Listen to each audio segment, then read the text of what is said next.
Pues muy buen día, bienvenidos todos. Me da mucho gusto que esté llena la sala y que haya mucho interés por los aspectos de la educación y específicamente pues que es el mes del adulto mayor y que ayer fue el día de los abuelitos, ¿verdad? Felicidades a los que son abuelitos que están aquí presentes, que bueno, pues eso es una bendición y una dicha poder llegar a esa etapa, ¿no?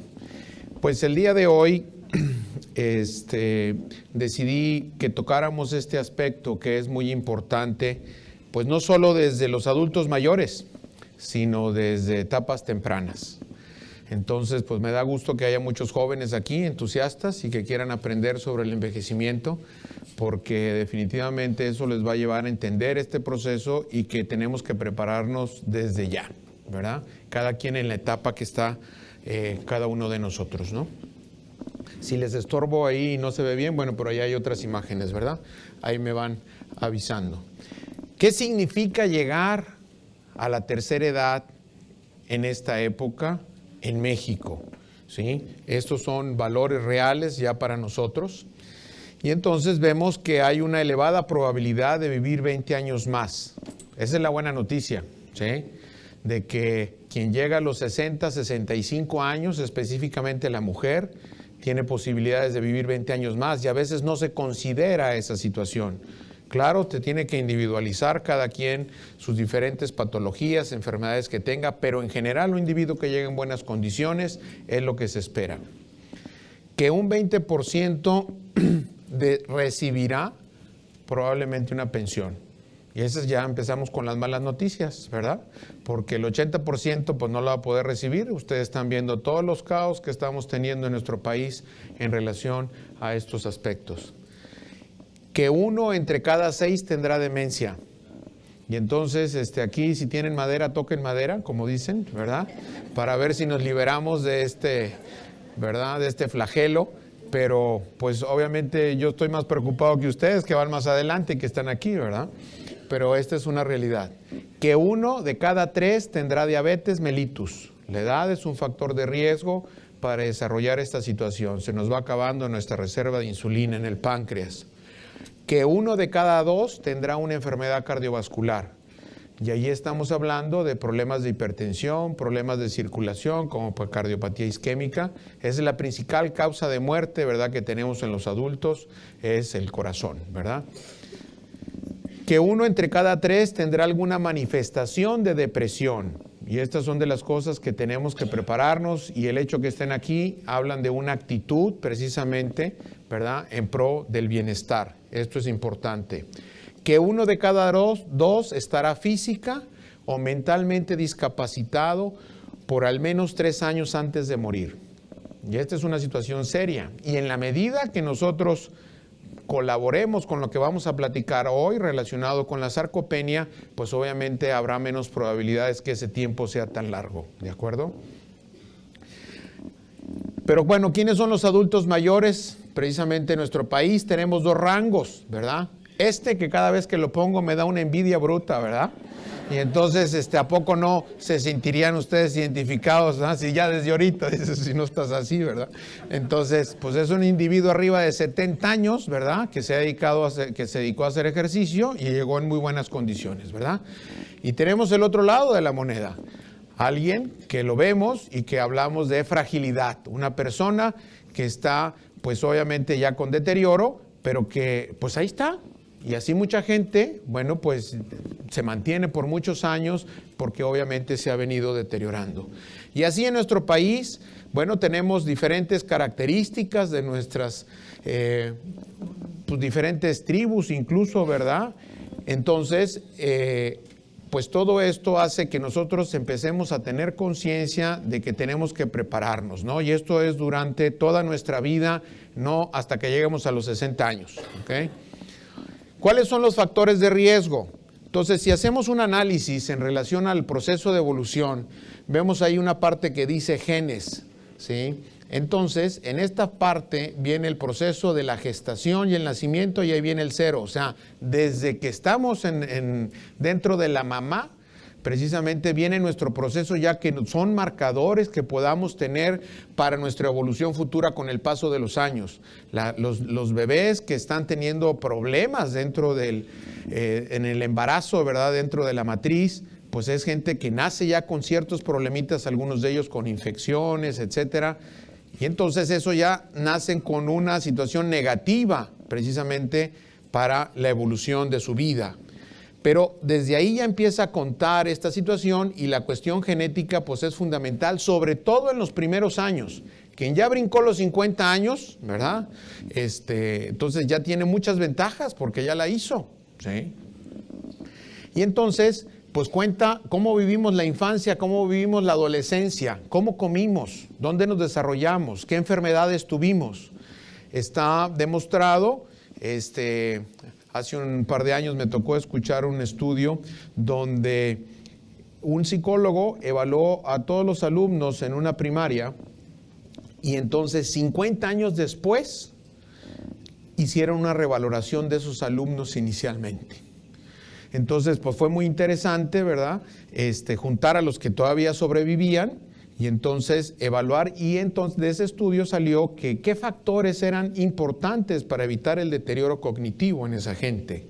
Entonces, aquellos que habían tenido menos infecciones y que habían tenido una mejor estabilidad económica y que ya eran inteligentes desde chicos, eran gente que tenía un factor de protección para no tener Alzheimer, ¿sí? Entonces, bueno, todo eso cuenta. Entonces, en la medida como ustedes se desarrollen y luego los jóvenes en relación a que eviten el tabaquismo, que eviten las drogas, que estén haciendo ejercicio, son factores importantes obviamente para cuestiones futuras, ¿ok? Entonces, ahorita como que no lo ven como una realidad porque dicen, no, pues yo vivo a todo dar, ¿no? Los chavos. Pero eso cuenta para nuestras situaciones con el paso de los años, ¿ok? Entonces, nuestros hábitos y exposiciones ambientales, estamos viviendo una época donde tenemos mucha mayor contaminación y entonces es un factor que está influyendo los cambios que estamos teniendo en la nutrición, la manipulación que se está teniendo de los alimentos, son factores y que sabemos que nos puede estar influyendo para el desarrollo de cáncer con el paso del tiempo.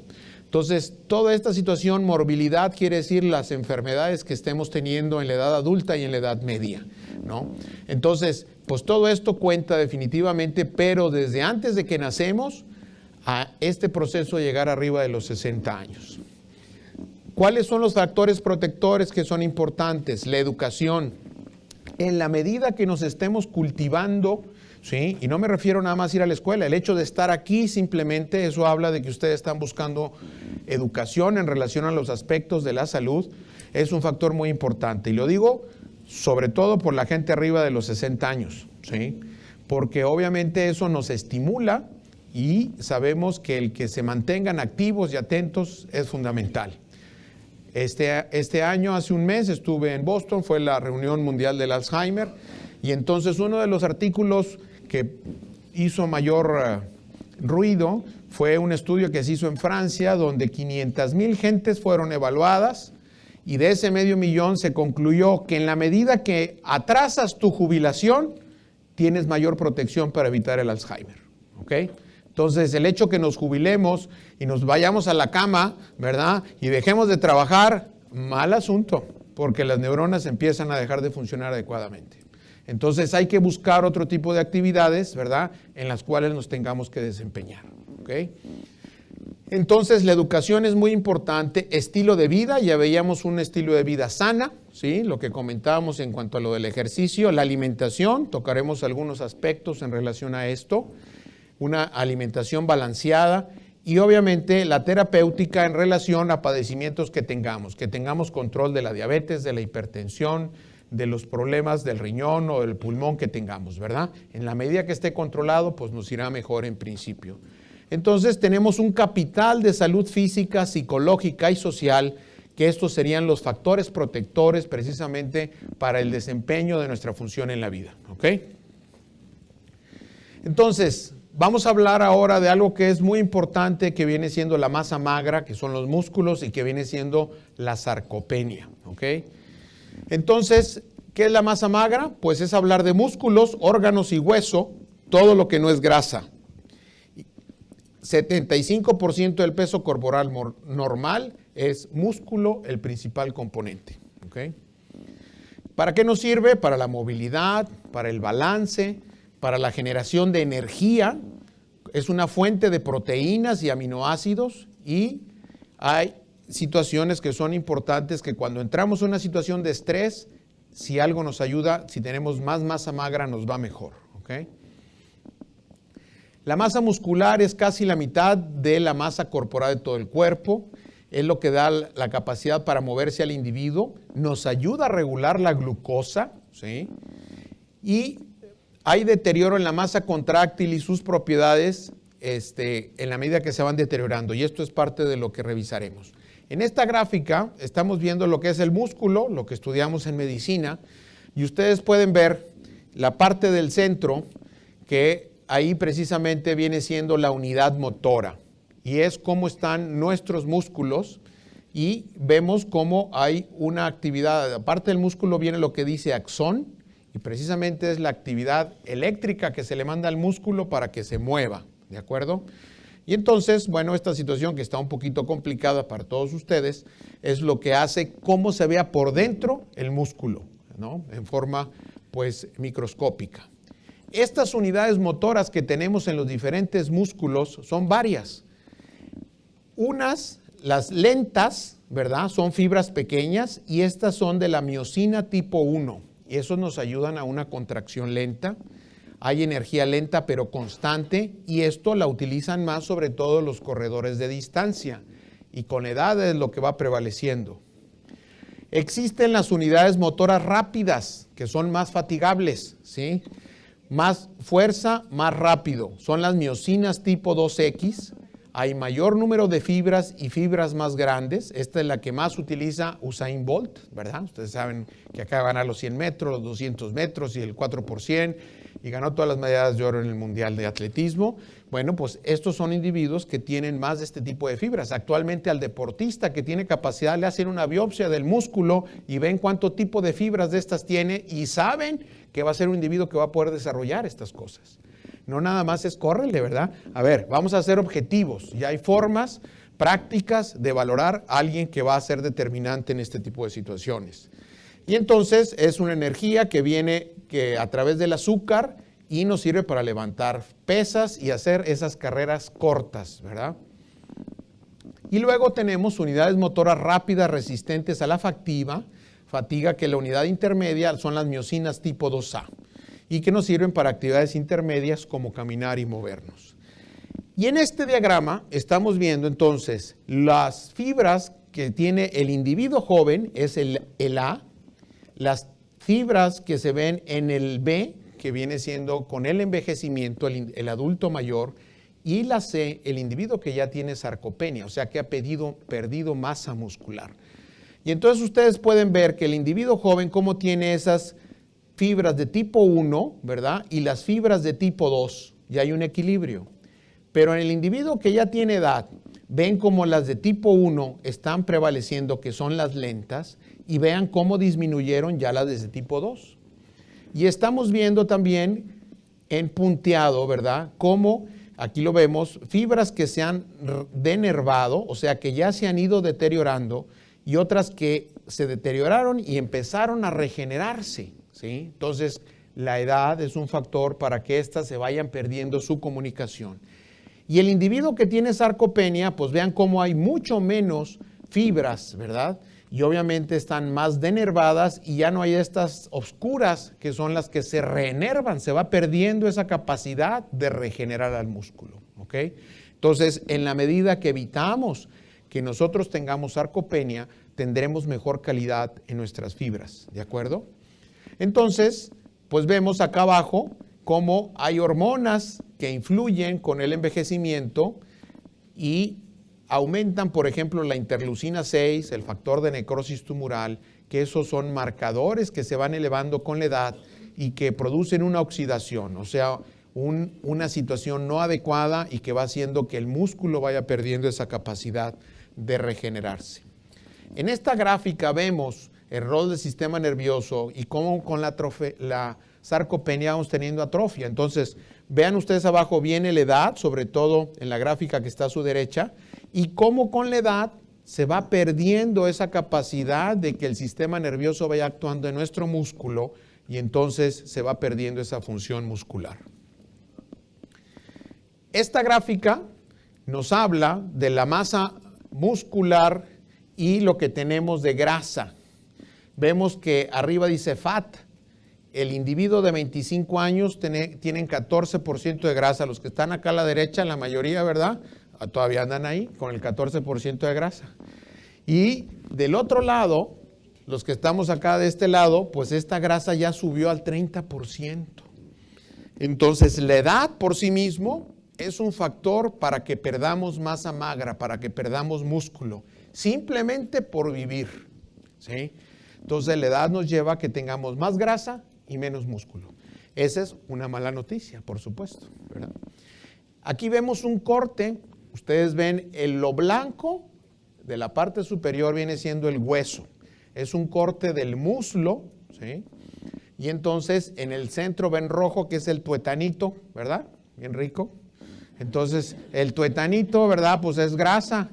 Entonces ven lo amarillo es el músculo del individuo que les presentaba de 25 años. Y lo rojo entonces viene siendo la grasa precisamente del individuo. Ese es el de 25. Y ahora les voy a presentar el de 70, ¿verdad? ¿Verdad? Exactamente es lo que nos va pasando si no trabajamos. Y estamos hablando de gente sana, gente que no estaba enferma y que se estudió precisamente por esta situación. ¿Ok? Entonces, para que vean cómo se ganó grasa y se perdió precisamente masa muscular. ¿Ok? Entonces, aguas. ¿Qué pasa con los años? La principal fractura que se va teniendo en la mujer alrededor de la menopausia, que son los 50 años, es la fractura de coles. Se caen y todavía pueden meter las manos para adelante y viene siendo la muñeca, ¿verdad? Donde se fracturan, ¿sí? Y la persona mayor ya no se cae para adelante. Ahorita van a checar para dónde se caen cuando salgan, ¿verdad? Se caen para atrás. Y entonces la principal fractura que ven es la cadera, ¿sí? Entonces tenemos un factor, ¿verdad? Que nos predispone a esa situación. Y ustedes ven en esta gráfica les presento lo que es el balanceo, ¿sí?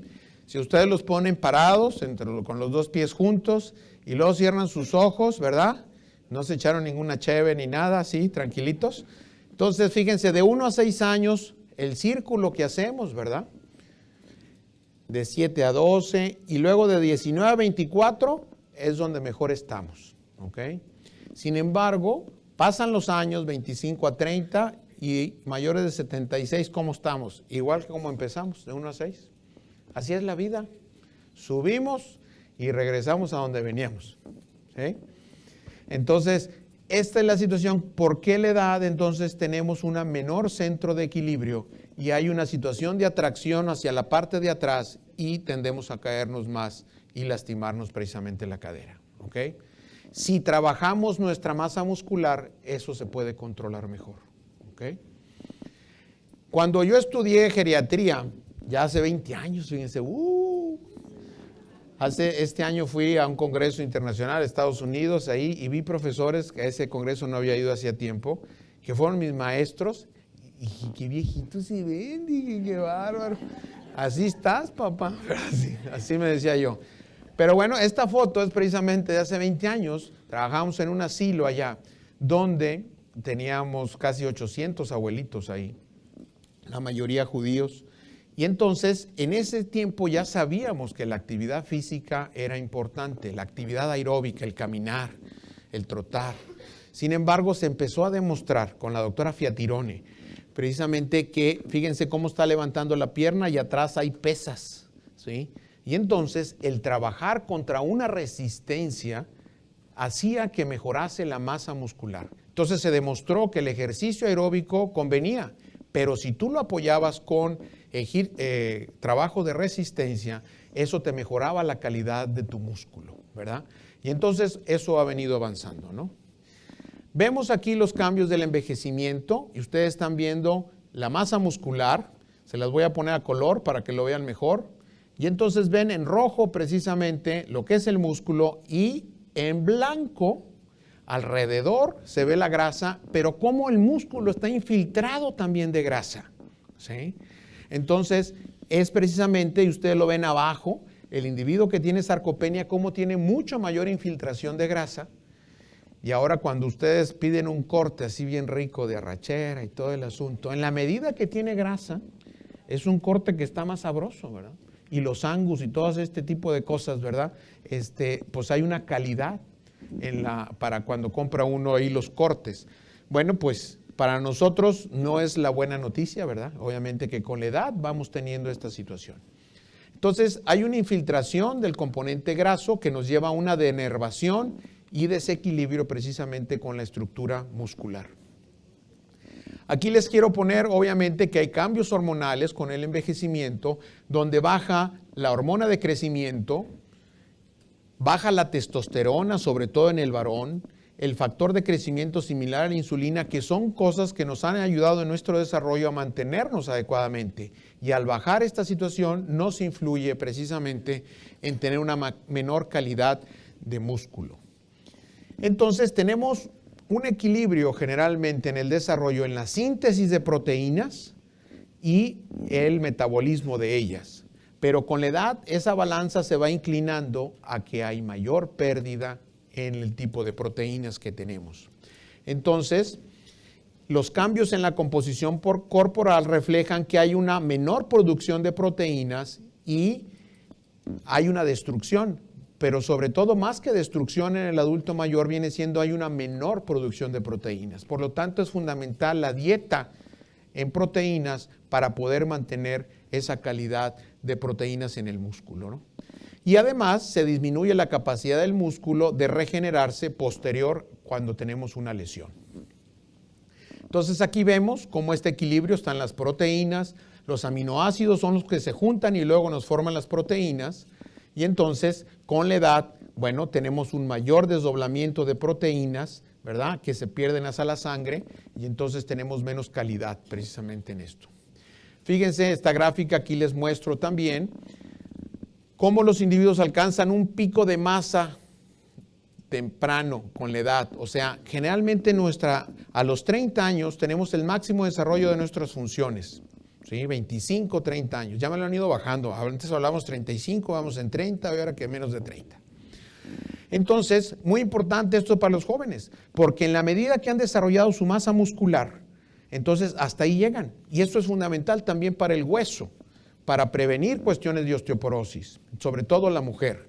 Entonces, en la medida que han desarrollado, han hecho ejercicio y tienen una mejor masa muscular, llegan a un pico más alto. Entonces, la segunda línea que ven en azul es esos individuos que tuvieron menos masa, tienen más posibilidades que con situaciones de estrés y la inactividad se deterioren más pronto. ¿De acuerdo? Entonces, los que estamos de este lado, pues ya no podemos desarrollar más pico, ¿verdad? Porque ya estamos acá de este lado. El asunto es cómo podemos mantener esto en menos caída. Pero los que están acá de la derecha, los jóvenes, ¿verdad? Entonces todavía pueden llegar a desarrollar esa masa muscular hacia arriba, ¿de acuerdo? Y eso es un factor de protección. La pérdida progresiva de masa muscular, eso es muy interesante, esta diapositiva. Ustedes pueden ver de los 0 a los 25 años cómo está nuestro músculo ahí, pero a partir de los 40 años tenemos una pérdida, ¿sí? Del 8% entre los 40 y los 70 años de nuestra masa muscular, simplemente por edad, ¿ok? Y quien tiene la fortuna de brincar a los 70, ¿verdad? Porque no todos llegan, ¿verdad? Se aumenta del 8 al 15%.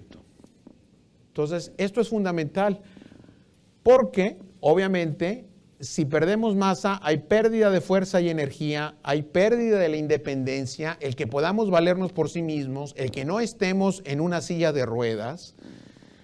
Esto nos lleva a tener mayor sensibilidad a enfermedades, que tengamos una recuperación más lenta, una cicatrización más lenta, hay mayor riesgo de caídas y fracturas y obviamente nos incrementa la mortalidad. Entonces, para que vean qué importante es esto. Entonces aquí vemos, quien tiene una pérdida del 10% de la masa muscular, entonces las complicaciones ¿qué es? Que baje nuestro sistema de defensa y por lo tanto aumenta el riesgo de infecciones. Y eso nos lleva a un 10% de mortalidad comparativamente contra quien no lo tiene.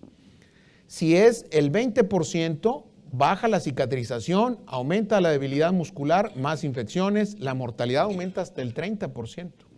Y si nos vamos al final, pérdida de la masa muscular del 40%, está la muerte y generalmente por neumonía y la mortalidad es del 100%. Entonces, dependiendo cómo lleguemos a un hospital con una complicación infecciosa, pues de acuerdo a nuestro sistema de defensa, cómo lo tengamos por nuestra masa muscular, va a depender la sobrevida o no que tengamos. ¿Ok? Entonces, pues hay que trabajarle. El término sarcopenia surge precisamente por el doctor Rosenberg y quiere decir pérdida de carne, sarx y penia, ¿verdad? Pérdida de la masa muscular.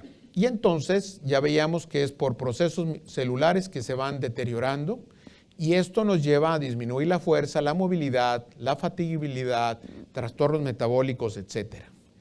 Y entonces estamos teniendo ahorita un debate en relación a cómo definir sarcopenia, porque por definición, así como se los puse, es simplemente pérdida de masa muscular. Y entonces pues está como muy sencillo. Pero ahora lo que están diciendo es que no solo se pierde masa muscular, dicen síndrome caracterizado por pérdida progresiva y generalizada de la masa, esa sería la masa muscular, pero viene también y la fuerza muscular, con riesgos adversos como la discapacidad, pobre calidad de vida y muerte. Y vemos que para medirla hablamos de baja masa muscular, baja fuerza muscular y pobre desempeño físico. Y entonces, esta clasificación nos dice que si pierdes masa muscular hablaríamos de presarcopenia, que si perdemos masa y además fuerza o rendimiento físico, el que te puedas movilizar, sería ya una sarcopenia. Y la sarcopenia severa es tener las tres características. ¿Okay? Entonces, muchos médicos no lo saben, ¿eh? Esta es una situación reciente que se está dando esta situación de debate. Y entonces, así hablamos que tenemos sarcopenia simplemente por el envejecer, la primaria y la secundaria, cuando va relacionado, por ejemplo, a baja de actividad. Si te la pasas en la cama, con vida sedentaria, vamos teniendo un desacondicionamiento y vamos perdiendo masa. Si va relacionado con una enfermedad, ¿verdad? Si tienes sobre todo un cáncer, pues obviamente te lleva a un mayor consumo de músculo. Y podemos tener una dieta inadecuada, malabsorción, enfermedades digestivas, anorexia por medicamentos, pues es una sarcopenia por nutrición, ¿no? Entonces, hay diferentes causas que nos pueden llevar a esto. ¿Cómo la medimos? Nomás para que se enteren. Bueno, quien se ha hecho aquí densitometría, saben que es una cosa que se llama DEXA, ¿verdad? Y eso nos mide el hueso. Pues ahora se está trabajando para no solo medir hueso, sino que se mida cuánto tenemos de músculo y cuánto tenemos de grasa. Y eso ya nos da una precisión de la masa muscular. Y lo otro viene siendo la bioimpedanciometría. Se conectan unos cables y en forma indirecta nos dice cuánto tienes de agua y cuánto tienes de músculo. Y entonces es una forma también, las nutriólogas lo utilizan mucho estos sistemas ahorita para medir con mayor precisión cuánto tenemos de músculo. ¿Ok? Entonces, con eso medimos masa muscular. También se puede usar el TAC, la resonancia magnética. Sin embargo, son cosas mucho más costosas. Y la fuerza muscular la podemos medir a través de la fuerza de prensión. Y entonces aquí vemos a la abuelita y donde está utilizando precisamente un instrumento. Todos los geriatras tenemos este instrumento, así como tenemos el baumanómetro y el esteto, pues ya le agregamos algo, ¿verdad? Entonces con eso medimos fuerza y nos va sirviendo para con el paso del tiempo ir viendo si esto ha mejorado o no, ¿verdad? Y entonces el rendimiento físico lo hacemos a través de unas pruebas de caminar. La más sencilla se llama levántate y anda. Entonces le pedimos a la persona que se siente en una silla, ¿sí?, que se levante sin apoyarse, camine 3 metros, regrese 3 metros y contamos que sean menos de 20 segundos. Esa se llama levántate y anda o grab and go. Y es una prueba sencilla para decir, aquel que lo hizo en 20 segundos o más es un individuo que tiene mayor riesgo de caerse, de que se vaya a fracturar y que obviamente tiene una debilidad muscular evidente y que le va a batallar para subir las escaleras, etcétera, ¿no? Entonces el asunto es mantenernos lo mejor posible en esa situación. Estos son parámetros clínicos que utilizamos para esta situación. ¿De acuerdo? Muy bien. Bueno, pues esto nada más hacerles ver que cuando tenemos una situación de estrés, se aumentan enzimas que producen inflamación, hay un estado de catabolismo y entonces eso nos lleva a un mayor deterioro de la función muscular. Esta interleucina 6 es un factor de inflamación que con la edad, les decía, se va produciendo más y nos va llevando a que pues, se deteriore más nuestro músculo, ¿no? Y los brotes de inflamación continuo y severo alimentan esta destrucción. Entonces, en la medida que tengamos infecciones o procesos inflamatorios, pues no nos ayuda. ¿Qué pasa cuando estamos en el hospital? Y ustedes pueden ver cuánto estamos inactivos, pues casi el 100%, 95%. Nos la pasamos en la cama. A veces porque te operaron, no te puedes levantar y a veces aunque te pudieras levantar, te sientes tan mal que no lo puedes hacer. Y solamente, bueno, pues esta baja actividad, hablamos de menos 15 pasos, ¿verdad?, por minuto, ¿sí? Eso es lo que cuando está la gente hospitalizada. Y el que se puede levantar al baño lo hace y el que no, no. Y esto precisamente nos lleva a que se produzca menos proteína, ¿sí? Y ustedes pueden ver en el primer día, ¿sí?, estamos viendo cómo estudiaron individuos, los metieron simplemente a la cama, ¿verdad? Esto se hizo en la NASA, aquí en Houston. Entonces los metieron a la cama, midieron la orina, tomaron sangre, etcétera, a ver cómo se perdía la masa muscular. Y entonces, entre el primer día, ¿sí?, y el 10º día, se perdió el 30% de esa parte. Se perdió esa capacidad de producir proteína y para sintetizar el músculo, ¿ok? Y ustedes pueden ver entonces un individuo joven que simplemente está en la cama, los metieron un mes, los metieron a la cama, les dieron de comer, a ver la tele, tú no te muevas, aquí te vamos a estudiar. Y al abuelito también, individuos sanos. Y ustedes ven, el individuo joven inactivo, 28 días en cama, perdió medio kilo de músculo. ¿Saben lo que es una rachera de medio kilo? Se me hace que no nos la acabamos, ¿verdad? Así tan fácilmente. Pues el individuo adulto inactivo, 10 días, perdió 1 kilo. 10 días de estar inactivo en la cama. Y somos buenos en el hospital para que la gente esté inactiva, ¿verdad? Y el individuo que estaba hospitalizado, el adulto mayor, 3 días, perdió 1 kilo. El individuo que tiene una situación de estrés. Entonces, imagínense la cantidad de músculo que se pierde precisamente con tan solo 3 días el adulto mayor, comparado con el joven. Lo que tardó en 1 mes, en 3 días se pierde. Es importante. ¿Y qué pasa con los adultos mayores cuando están en el hospital? No quieren comer, ¿verdad? No tenemos hambre. Y entonces, fíjense que la proteína, lo que se les ofrece en azul, y lo que se consume, pues menos, ahí como el 8%. Y los carbohidratos, pues no quiere comer, tráiganle un pastelito, ¿verdad? Se les ofrece esta cantidad, sin embargo, la consumen mucho mejor que la proteína. Y la grasa, pues se consume también en baja proporción, ¿no? Pero en relación a esto, lo que necesitamos comer es proteína y es de lo que menos comemos, el hospitalizado sobre todo, ¿no? Entonces, pues tenemos que cambiar esta situación. Entre el ingreso y el día 2 ocurre deterioro en la movilidad, en la transferencia, en ir al baño, la alimentación y el arreglo personal. 65% de los pacientes presentan deterioro de la movilidad entre el ingreso y el día 2. ¿Okay? Entonces, importante. Entonces, ese deterioro funcional es por la edad, por la misma enfermedad, desacondicionamiento, la sarcopenia, los efectos de los medicamentos, el medio ambiente, restricciones. Si están inquietos, los amarramos a veces en el hospital para que no se estén quitando ahí las ondas y todo el asunto, pues peor. Entonces, todo esto nos lleva a discapacidad, deterioro en las actividades de la vida diaria y la marcha. 30-55% de ancianos que egresan del hospital no pueden realizar sus actividades básicas de la vida diaria.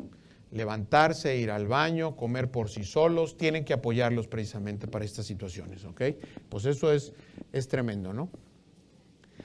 Entonces ustedes pueden ver cómo tenemos un deterioro de la masa muscular, lo que va punteado, pero esta situación de deterioro, ustedes ven las áreas en amarillo, que son las crisis que tenemos de procesos inflamatorios y cómo tenemos una caída mayor, precisamente cuando se agrega esta situación.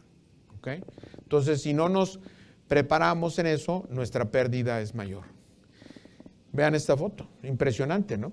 Esto se llama caquexia, que viene siendo una falta de masa muscular extrema y que va asociado precisamente con individuos que tienen un proceso inflamatorio como pudiera ser un cáncer, pero hay individuos que no tienen cáncer y que llegan en estas situaciones, ¿verdad? Debilidad extrema. ¿Quiénes son frágiles? Generalmente mayores de 75 años, quienes no pueden desarrollar esas actividades básicas de la vida diaria, quienes no se pueden movilizar, quien tiene problemas médicos agudos y crónicos, que no tiene una red social, me refiero sobre todo a cuestiones de la familia, que los puedan apoyar y sacar. Y entonces esto obviamente nos lleva a que el individuo pueda más fácilmente requerir pues, un internamiento en un asilo, ¿no? Entonces, tenemos que detener ese proceso de deterioro con el paso del tiempo que vamos teniendo, ¿sí? De repente caemos en una rampa, sobre todo si tenemos un proceso infeccioso que nos hace que se deteriore mucho nuestra masa muscular, ¿no?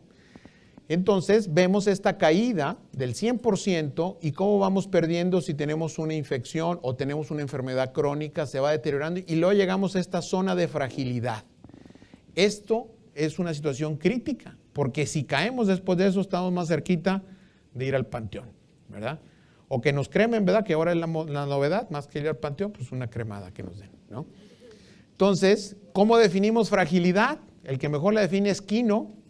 Usted es ese caricaturista argentino, bien conocido. Entonces está con el doctor, le toma el pulso, ¿va? Lo está viendo, le escucha los pulmones. Oiga, pues se ve muy bien. Usted, felicidades, hombre. No trae ningún problema, ¿sí? ¡Ay, Dios mío! Se murió. ¿Qué pasó? Se desapareció. Precisamente ese es el individuo. Oye, pues estaba muy bien en la casa, llegó al hospital, le llegó una neumonía y ya no salió, ¿verdad? ¿Por qué? Porque no tenía masa muscular, ¿sí? ¿Ok? Entonces, es un estado de vulnerabilidad fisiológica relacionada con la edad y que nos lleva a perder nuestro equilibrio y es una reducida capacidad para enfrentar al estrés. Es precisamente eso, es la fragilidad. Y hay que evitar esta situación, y esto es un sinónimo. Podemos ver al individuo frágil, ¿verdad? Quien tiene más riesgo. Hay quien resume la vida en 4 botellas, ¿sí? Entonces, escójanle. Los que estamos de este lado, bueno, ya pasamos por el biberón, la coca, estamos con la cheve, pero viene la del suerito, hombre. No, hombre. Esa está canija, ¿verdad? Entonces, ya vamos en la 3ª botella, así que aguas. ¿Ok? Bueno, les quiero comentar algo que ha surgido y que es importante en esta situación y es la vitamina D. Esta se encuentra en algunos alimentos como es el aceite de hígado de bacalao, los pescados grasos, en la leche, en los cereales. Está disponible como suplemento alimenticio y nosotros la solemos producir a través de los rayos solares que nos dan. Se produce una síntesis, se actúa a nivel del riñón y entonces pues generamos vitamina D, ¿ok? Sin embargo, con el paso del tiempo, esa vitamina D vamos perdiendo esa capacidad de producirla con la edad. Y entonces también, ¿por qué? Porque ya no nos asoleamos. Mujeres mayores con osteoporosis en Latinoamérica y Centroamérica tienen deficiencia de vitamina D, ¿ok? Entonces, pues ahí estamos anotados. Esto es un examen que no solemos pedir de rutina, pero bueno, ya lo estamos empezando a hacer, quienes nos interesan estas cosas, y vemos que los valores son de 30 nanogramos o más. Este es un estudio que lo envían a veces a Estados Unidos, anda alrededor de los $1,000 el costo de la prueba nada más. Y entonces, los niveles inadecuados es menor de 30, ¿ok? Y entonces tenemos que tenerlo arriba de 30. Fíjense, este es un estudio que se hizo aquí en México. Ven en rojo Ciudad Obregón, el DF en verde, León está en azul y en rosado está el Monterrey. Y vean los individuos entre 21 y 25, ahí es donde está la mayoría de los regios, ¿sí? O de las regias, porque eran sobre todo mujeres. y entre 26 y 30 hay mucho menos, pero estamos sobre todo entre 16 y 25. O sea, hay una tendencia en mujeres en la menopausia que están por abajo de estos niveles, que es una época fundamental precisamente para el desarrollo de osteoporosis. ¿Qué ha habido con esto, con los suplementos de vitamina D y calcio? Este es un estudio, 122 mujeres entre 63 y 99 años, y entonces se les dio a unas calcio nada más y a otras calcio con vitamina D. El estudio duró 12 semanas, ¿sí? Se les midió la vitamina D y la mayoría tenían 12 nanogramos al inicio, el promedio. O sea, estaban muy abajo, menos de la mitad.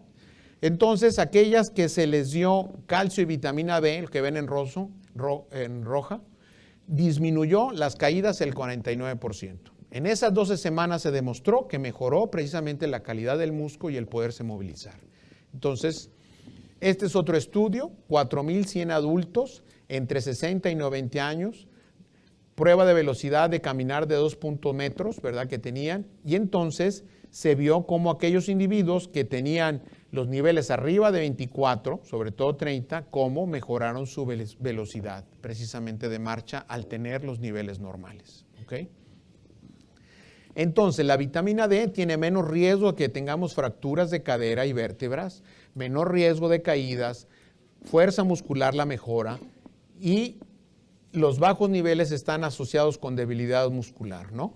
Entonces, pues es uno de los suplementos que es importante que tengamos. ¿Qué ha salido en relación a vitamina D? Que puede prevenir el cáncer. 3,000 estudios, ¿verdad? 275 epidemiológicos hablan que si tenemos valores adecuados y altos de vitamina D, podemos prevenir menor cáncer de colon, de mama, de ovario, riñones, de páncreas, hasta de próstata y otros. O sea, esto nos ayuda en nuestro sistema inmune, ¿sí? Este es un estudio que va relacionado con esta situación y que si tenemos niveles pues cerca de 100, pues, pero estos son nanomolas, no estamos hablando de miligramos, ¿verdad? Entonces, sería el equivalente a 75, ¿no? Que si andamos arriba de 30 nos va a ayudar. Puede mejorar la respuesta para la diabetes, para tener menos hipertensión e insuficiencia cardíaca. Y entonces, pues es importante. Esta señora tomaba vitamina D, como ustedes se dan cuenta, ¿verdad? Y entonces, pues quien no sabe patinar, no le recomiendo que se suba a la patineta, ¿verdad? Obviamente. Quien sí sabe, bueno, pues lo puede hacer, ¿no? Pero bueno, esto nos habla de calidad. Entonces, ¿qué es importante para esto de la masa muscular? Ejercicio. Y aquí estamos hablando, esto se llama trabajo negativo, donde aquí la abuelita precisamente está trabajando contra una resistencia y precisamente está haciendo que trabajen sus muslos contra una fuerza, precisamente para mejorar la masa muscular. En este estudio se demostró que aquellos, ¿verdad?, que estaban haciendo trabajo negativo con puntos oscuros, se vio cómo empezaron muy suave y luego fueron subiendo la fuerza y mejoraron comparativamente con las barras, que son los que no hicieron ejercicio más que caminar, ¿verdad? Cómo mejoraron la calidad de su músculo, ¿ok? Entonces, fíjense cómo de joven, ¿verdad? Este hombre hizo y decía, I'll be back. Y luego con los años dice, oh my back, ¿verdad? Oh, me duele mi espalda, ¿ok? Entonces, pues esa masa muscular se pierde y vamos ganando grasa, simplemente. Ahí está uno de los ejemplos fundamentales. ¿Qué pasa ahora? Bueno, que ahora se están utilizando ciertas cosas para bloquear esa situación y mejorar la masa muscular. Se bloquean algunas enzimas, entonces ven el ganado cómo se está hipertrofiando el músculo precisamente pues para que ganar más, ¿verdad? En esa situación. Este niño tiene una deficiencia precisamente de la miostatina y entonces los papás lo llevan al gimnasio y todo el asunto y vean cómo está marcado precisamente. Es importante la cantidad de masa muscular que tiene y es un individuo que va a estar hipertrofiado en su cuestión de masa muscular. Ya trae una deficiencia genética en esa situación, ¿ok? Entonces, bueno, pues estos son defectos que hay. ¿Qué concluimos? Que bueno, la sarcopenia se presenta con la edad, nos hace vulnerables y con riesgo a infecciones, que nos puede dar enfermedades que se acelera este proceso y que nos puede llevar al hospital, obviamente a un medio hostil. Y esto obviamente nos puede llevar a la muerte y obviamente a la pérdida de nuestras funciones. ¿Qué es importante? La cuestión de la nutrición aparte del ejercicio. ¿no? Esto es clave. ¿Cuáles son las intervenciones nutricionales? Ingesta inadecuada de nutrientes se ha relacionado con mayor fragilidad, que incluye la sarcopenia, ¿no? Entonces, si tenemos un peso inadecuado o un índice de masa bajo, pues lo mismo, pérdida de la autonomía, fracturas de cadera, mortalidad, ir al hospital, mal pronóstico. En el adulto mayor se sintetiza menos proteína que el joven, ya lo veíamos, se recupera más lentamente la pérdida de la proteína y los requerimientos clásicos son de 0.8 gramos de proteína por kilo, que probablemente no son suficientes para los adultos mayores y hay que consumir más proteína. Y esta es una de las modificaciones que se está haciendo y que debemos andar alrededor de 1.2. 40% de los mayores de 70 años consumen menos de lo recomendado, principalmente proteína baja en valor biológico. 50% de los pacientes no consumen todo lo que se les da en el hospital y solo 6 a 8% se les ofrece el suplemento. Han oído por ahí el Ensure y estas cosas, ¿verdad? Entonces son los suplementos que la persona que está en el hospital, pues es más sencillo de consumir, un alto valor calórico y proteico, ¿sí? Entonces, ¿cómo nos dan la proteína? Pues en carbohidratos, ¿verdad? Como no quiso comer pescadito ni pollito, entonces le damos dulcecito, ¿verdad? Y entonces, mal asunto. Y si tiene azúcar, pues peor. Entonces, lo normal que decíamos de 0.8, pero cuando tenemos una situación de estrés se habla hasta de 2, de 1.5 a 2 gramos por kilo. El desnutrido debe andar en 1.5, quien tiene heridas, y para restablecer el peso es eso. Entonces el adulto mayor debe andar entre 1.2 o 1.5 gramos por kilo por día de consumo proteico. ¿Okay? Entonces para que lo vean con su nutrióloga. Entonces tenemos que valorar nuestro estado nutricional, la fuerza muscular y ver cómo está nuestra funcionalidad, ¿no? Pues esto es parte de lo que ya les mencionaba. Estos son estudios donde se les dieron suplementos, ¿no? Estos suplementos demostraron que sí podían mejorar la masa muscular los individuos que estaban internados y le daban un adecuado contenido en proteínas. Entonces hay que reconocer que la prevención y la rehabilitación son los principales objetivos de la geriatría. Entender la necesidad de una evaluación y abordaje de las diferentes áreas del adulto mayor para prevenir problemas, ¿no? ¿Qué pasa con el individuo que llega? Anciano funcional, estaba muy bien, tiene una enfermedad aguda, se hospitaliza, llega a un medio hostil, obviamente hay un deterioro físico, se deprime y obviamente hacemos que con el paso de los días, cuando sale del hospital, empiece a ser más dependiente con los demás, ¿no? Entonces, ¿qué es lo adecuado? Que cuando llegue al hospital, esté deprimido, que haya una intervención del área de geriatría precisamente para valorar todas estas situaciones y hacer un programa para que se acelere el alta, prevención de la iatrogenia y evitar el deterioro funcional que pueda tener esta persona, ¿no? Entonces, parte de las cosas. ¿Qué es lo que valoramos? Bueno, el estado funcional, el estado nutricional, evitar la depresión, el estado de confusión, ver toda la polifarmacia, que no tengan incontinencia, el deterioro sensorial, ¿verdad? Los meten a terapia intensiva, no hay luz, no se sabe si es de día, si es de noche, se pierde la relación con el entorno que tenemos, ¿verdad? Entonces, tenemos que mejorar esa precisión diagnóstica, es la función de nosotros como geriatras, optimizar el tratamiento médico, mejorar los desenlaces médicos para mejorar la calidad de vida, ¿sí? Ver cuándo va a estar mejor en la casa, con la familia, cuál es el apoyo que requerirá después de salir y obviamente organizar los cuidados a largo plazo y ser ese enlace con los especialistas para tener, pues no estén brinque en las diferentes especialidades, sino que haya una comunicación adecuada, ¿no? Entonces, tenemos que este deterioro de la zona de fragilidad, tratar de evitar caer en esa situación para evitar un desenlace fatal, ¿no? Entonces, si intervenimos ahí, podemos prolongar la vida. Si intervenimos en esa área, podemos mejorar capacidad funcional, obviamente, ya un deterioro. Y obviamente en esta etapa, bueno, pues es tratar de mejorar calidad de vida nada más, ¿no? Este es el centro de geriatría que tenemos en Santa Catarina. Es un centro de estimulación ahí para problemas cognitivos. Ahí hay un área de consulta. Ahí cuesta 50 pesos la consulta. Esto es parte de la fundación. Y entonces, bueno, pues está a sus órdenes, ¿verdad? Para la gente que quiera irse a evaluar ahí, ¿no? Ahí se hacen diferentes actividades, precisamente para mejorar calidad de vida en muchos de los pacientes, sobre todo que tienen deterioro cognitivo, ¿verdad? Entonces, ahorita le van a hacer esta prueba cuando salgan, a ver si tienen problema muscular o no, ¿verdad? Entonces, a ver quién se anota, ¿sí? Entonces, estamos viendo una mujer que mientras llegaba el camión, pues aprovechaba el tiempo, ¿verdad? No se sentaba, entonces estaba estirando, ¿verdad? Alguien que fue gimnasta años anteriores, ¿verdad?